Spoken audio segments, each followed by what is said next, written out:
بسم اللہ الرحمن الرحیم۔ السلام علیکم ناظرین، امید ہے آپ سب لوگ خیر خیریت سے ہوں گے۔ وقت بڑا ظالم ہے اور جب انسان کے ستارے گردش میں آتے ہیں تو وقت بھی ساتھ چھوڑ جاتا ہے۔ موت کی دیوی کے نام سے جاننے والی اسماء الاسد نے شام کے فرعون بشار الاسد سے طلاق مانگ لی، اور بڑے ہی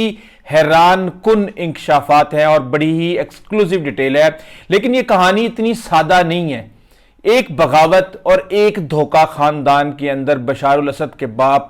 حافظ الاسد کے ساتھ بھی ہوا تھا۔ حافظ الاسد کا تعلق ایک غریب خاندان سے تھا اور وہ شام کی ایئر فورس کے اندر وہ پائلٹ تھا۔ خاندانی بیک گراؤنڈ ویک ہونے کے باوجود بشار الاسد کے والد نے یہ سوچا ہوا تھا کہ وہ ایک دن باتھ پارٹی اور اپنا جو ان کا فرقہ تھا، علوی فرقہ، اس کو اکٹھا کر کے اور خاندان کی طاقت سے وہ ایک دن اس ملک کے صدر بنیں گے۔ اچھا، ان کی جو بیوی تھی انیسہ مخلوف، وہ پیسے کے لحاظ سے ان سے بہت زیادہ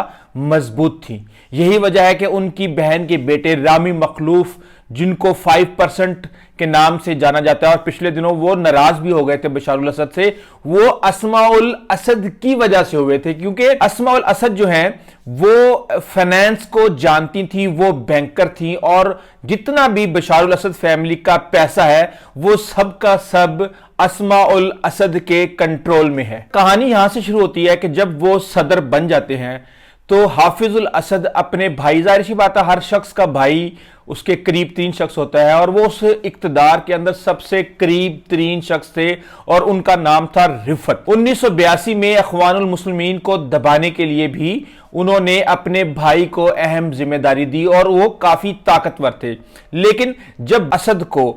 دل کا دورہ پڑا 1982 میں، تو ان کے بھائی نے ان سے بغاوت کر دی اور انہوں نے وہاں پر ٹینک بھیج دیے۔ وہ بغاوت کامیاب نہ ہو سکی، لیکن حافظ الاسد نے اپنے بھائی کو، کیونکہ یہاں تو ویڈیو جاری کرنے کے اوپر لوگوں کو مار دیا جاتا تھا اور جیل میں ڈال دیا جاتا تھا، لیکن انہوں نے اپنے بھائی کے ساتھ کیا کیا کہ انہیں اچھے بھلے ڈالر دیے اور انہیں اس ملک سے جلا وطن کر دیا۔ یہاں پہ ہم دیکھتے ہیں کہ اس کے بعد جب 2000 میں حافظ کی ڈیتھ ہوئی تو اس سے پہلے بشار الاسد انگلینڈ میں تھے۔ اچھا، جو اسماء الاسد ہیں ان کا نام اس وقت اسماء الاخرس تھا۔ ان کے والد ایک ڈاکٹر ہیں اور وہ بھی ہارٹ اسپیشلسٹ ہیں، جبکہ ان کی والدہ ایک سابق سفارتکار ہے، اور وہ لندن میں جو شامی سفارت خانہ ہے وہاں پہ فرسٹ سیکرٹری کی خدمات سر انجام دیتی رہی ہیں۔ اچھا، بشار الاسد اپنے فرقے علوی اور اہل توشیع کی وجہ سے وہاں پہ مشہور تھا، اور کہا یہ جاتا تھا کہ 74% سنی آبادی ہونے کے باوجود یہاں پہ ایک مائنورٹی فرقے کی حکومت ہے۔ تو اسماء الاخرس یعنی اسماء الاسد سے شادی کی گئی، اور ایک طرح سے یہ تاثر دیا گیا کہ ایک ایسی خاتون سے شادی کی گئی ہے، کیونکہ اس وقت بشار الاسد نے یہ نعرہ لگایا تھا کہ وہ اقتدار میں آنے کے بعد شفافیت لے کے آئیں گے، جمہوریت لے کے آئیں گے، ترقی اور جدت لے کے آئیں گے، احتساب اور ادارہ جاتی سوچ لے کے آئیں گے۔ جبکہ اسماء الاسد اس سے پہلے وہاں پہ ایک بینکر تھیں، اور وہ انہوں نے کمپیوٹنگ کے اندر گریجویشن کی ہوئی تھی، اور بشار الاسد بھی لندن میں ہی امراض چشم کے ڈاکٹر تھے، اور وہاں پہ وہ اس کی مہارت حاصل کر رہے تھے۔ جب 2000 میں حافظ الاسد کی ڈیتھ ہو گئی، اور جو ایک ولی عہد اس سے پہلے ان کا بڑا بھائی تیار کیا جا رہا تھا، وہ ایک گاڑی کے ایکسیڈنٹ میں اس کی موت ہو گئی، اور جس کے بعد بشار الاسد کو چنا گیا خاندانی اقتدار ان کے حوالے کرنے کے لیے۔ 34 سال بشار الاسد کی عمر تھی اور ان کو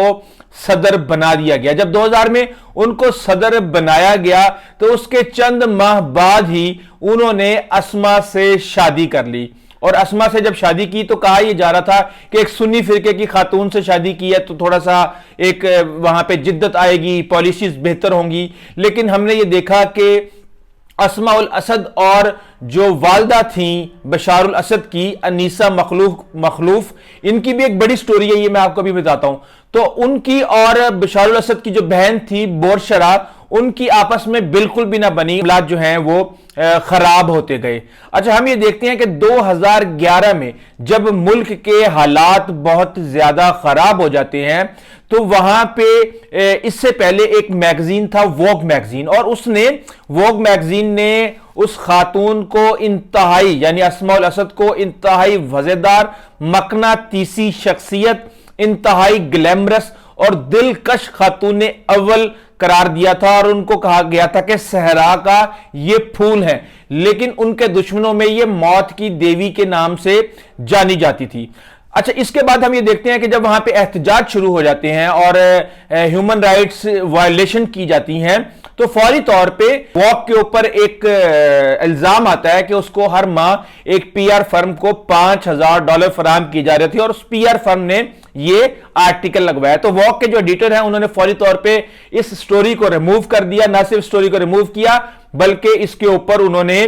معذرت بھی کی اور معافی بھی مانگی۔ اچھا 2011 کے بعد جب 2012 آتا ہے تو یورپی یونین اسماء الاخرس کے اوپر پابندی لگا دیتی ہے۔ یہاں پہ آپ نے دیکھنا کہ جو اسماء الاسد ہیں، جن کا نام اس سے پہلے اسماء الاخرس تھا، وہ برطانوی شہری ہیں، اور ان کے اوپر یہ بھی الزام لگایا گیا کہ ان کی اب شہریت منسوخ کر دینی چاہیے۔ 2012 کے اندر ان کے اوپر سفری پابندیاں لگا دی گئیں۔ یہاں پھر ہم دیکھتے ہیں کہ جیسے جیسے ریزسٹنس بڑھتی گئی تو 2013 میں بشار الاسد کی حکومت نے کیمیائی حملہ کیا، جس کے بعد بہت زیادہ تنقید کی گئی، اور ہم یہ دیکھتے ہیں کہ 2016 میں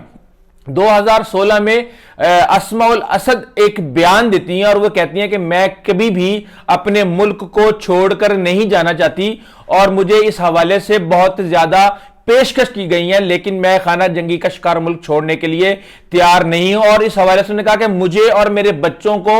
یہاں سے نکال کر باحفاظت باہر لے کے جانا اور مالی فوائد کے بھی آپشنز دیے گئے ہیں۔ اب آپ یہ دیکھیں کہ ایک لابی مسلسل اسماء الاسد کو بشار الاسد سے الگ کرنے کے لیے ایک لمبے عرصے سے کام کر رہی تھی۔ اچھا اس کے بعد یہ ہوتا ہے کہ امریکہ حملے کر دیتا ہے شام کے اوپر، اور یہ بہانہ بناتا ہے کیمیائی حملوں کا، تو اس کے بعد پھر یہ بیان دیتی ہیں اور بہت ہی زیادہ سخت بیان دیتی ہیں، اور انہوں نے کہا کہ جو امریکہ نے جو کچھ کیا یہ وہ غیر ذمہ دارانہ عمل ہے، جو ان کی تنگ نظری کے نظریے، حقیقت سے فرار، سماجی اور فوجی اندھے پن اور جھوٹے پروپیگنڈے کی مہم جوئی کی عکاسی کرتا ہے۔ یہ بیان آنا تھا کہ ان کے پیچھے بہت سے لوگ لگ گئے، اور برطانوی وزیر داخلہ امبرڈ نے اس وقت درخواست کی تھی کہ اسماء الاسد کی برطانوی شہریت کو منسوخ کر دیا جائے۔ اچھا اس کے اندر ہم یہ دیکھتے ہیں کہ یہ بہت زیادہ ایکٹیو تھی سوشل میڈیا کے اوپر، اور انہوں نے سارے جو مالی معاملات تھے وہ اپنے کنٹرول میں کر لیے تھے۔ بشار الاسد کا ایک بھائی مہر الاسد جو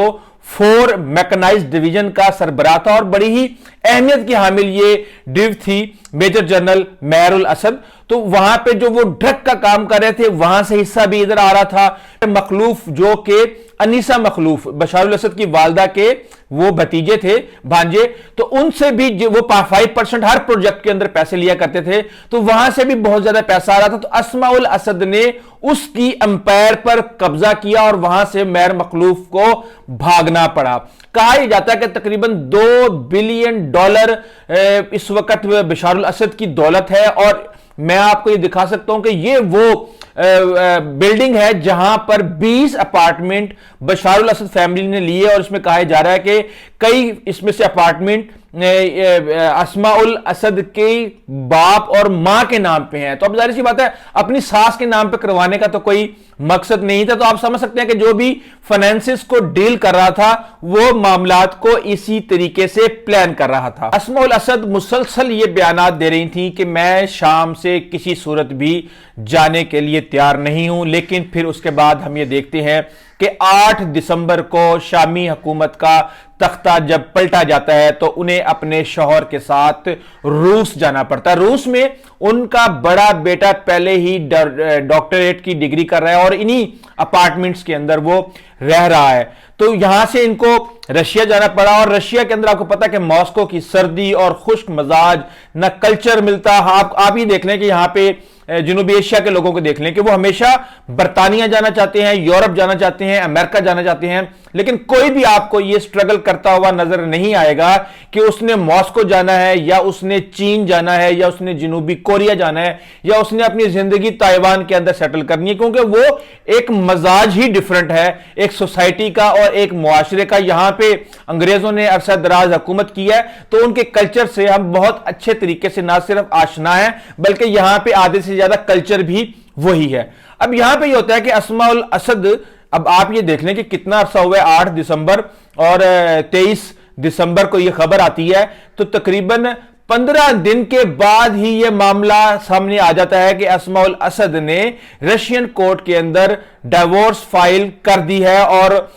نہ صرف ڈیورس فائل کیا بلکہ ماسکو سے نکلنے کا بھی انہوں نے اجازت مانگ لی ہے۔ اب یہ ساری کی ساری گیم کیا ہے، دیکھیں ان کے اثاثے منجمد کیے گئے ہیں، ان کو وہاں پر آنے کی اجازت نہیں ہے۔ اب ان کو ایک بیماری تھی 2018 میں بریسٹ کینسر کی ہوئی تھی، جس کو 2019 میں ایک اعلان آیا تھا کہ جلد تشخیص ہو جانے کی وجہ سے یہ معاملہ ختم ہو گیا اور یہ اب بالکل صحت مند ہے۔ لیکن 2024 مئی 2024 میں ایک خبر آئی تھی کہ ان کو لیوکیمیا کی بیماری ہے، جس کی وجہ سے انہوں نے اپنی تمام تر ایکٹیویٹیز کو بند کر دیا تھا۔ اب وہ یہ کہا جا رہا ہے، پہلے ان کی والدہ وہاں پہ فرمز کے ساتھ ملی ہیں اور کافی لا فرمز کے ساتھ کہ کسی بھی طریقے سے میں اپنی بیٹی کو اپنے ساتھ رکھنا چاہتی ہوں اور اس کے اندر ماں کی حمایت زیادہ حاصل ہے۔ تو انہوں نے کہا کہ یہ تو نہیں ہو سکتا کہ آپ صرف اور صرف صحت کی بنیاد پہ آپ ان کو یہاں پہ لے آئیں، ان کے اوپر اتنے جنگی جرائم کے الزامات ہیں، امریکہ ان کے پیچھے ہے، یہاں پہ یورپ پورا معاشرہ ان کے پیچھے، ایک پوری لابی ان کے پیچھے ہے۔ تو انہوں نے کہا کہ پھر کیوں نہ طلاق لے لی جائے، اور کیا طلاق کے بعد وہ یہاں پہ آنے کی متحمل ہو سکتی ہیں کیونکہ وہ برطانوی شہری ہیں، ان کا ایک حق ہے۔ تو اس کے اوپر انہیں گرین سگنل دیا گیا کہ ہاں اگر وہ بشار الاسد سے علیحدگی اختیار کر لیتی ہیں تو ان کو یہاں پہ برطانیہ کے قانونی نظام میں رہنے کی اجازت ہے۔ اب انہوں نے جو مخلوف تھا، رامی مخلوف، جس اتنا امیر شخص تھا، وہ ساری جو اسٹیٹ کی دولت تھی اور جتنے بھی بڑے پروجیکٹس تھے ان کے 5% ان کے پاس آتے تھے، ان کی بیشتر جو دولت اور جو امپائر تھی وہ اسما نے قابو کر لی تھی، کیونکہ ایک انہوں نے رامی مخلوف نے اپنے بیٹے کو دبئی میں سیٹل کر دیا تھا، وہاں پہ بے تحاشا دولت بھیج دی گئی تھی، اور اس کے بعد پھر رامی مخلوف جو ہے 2000 کے بعد سے وہاں سے غائب ہیں اور وہ چھپتے پھر رہے ہیں اور ان کے تعلقات کوئی اتنے اچھے نہیں ہیں۔ اور کہا جا رہا ہے کہ سارے کے سارے جو مالی معاملات تھے، جتنی بھی شیل کمپنیز ہیں، جتنی بھی اور دیگر کمپنیاں ہیں اور جو پیسہ ہے، یہ سارے کا سارا پیسہ اس وقت اسماء الاسد کے ہاتھ میں ہے۔ تو اب آپ یہ دیکھیں کہ اس وقت بشار الاسد کے ساتھ کیا ہو رہا ہے، اس کے معاملات دیکھیں۔ ایسے وقت میں صرف فیملی ہی ساتھ ہو، تسلی دینے والی فیملی، تو اس سے بڑی کوئی دولت نہیں ہوتی۔ اب اس کے ساتھ کیا ہوا کہ پہلے ملک چلا گیا، اس کے بعد اب اس کی بیوی جا رہی ہے، بیوی کے بعد اس کے بچے بھی جائیں گے، تو بشار الاسد کے ہاتھ میں کیا آیا؟ اور اس حوالے سے انشاءاللہ ہم آپ کو مزید ایکسکلوزیو انفارمیشن لا کے دیتے رہیں گے۔ لیکن اگر آپ نے ہمارا چینل ابھی تک سبسکرائب نہیں کیا تو ضرور کیجئے گا۔ آئندہ تک اجازت دیجیے، اللہ حافظ۔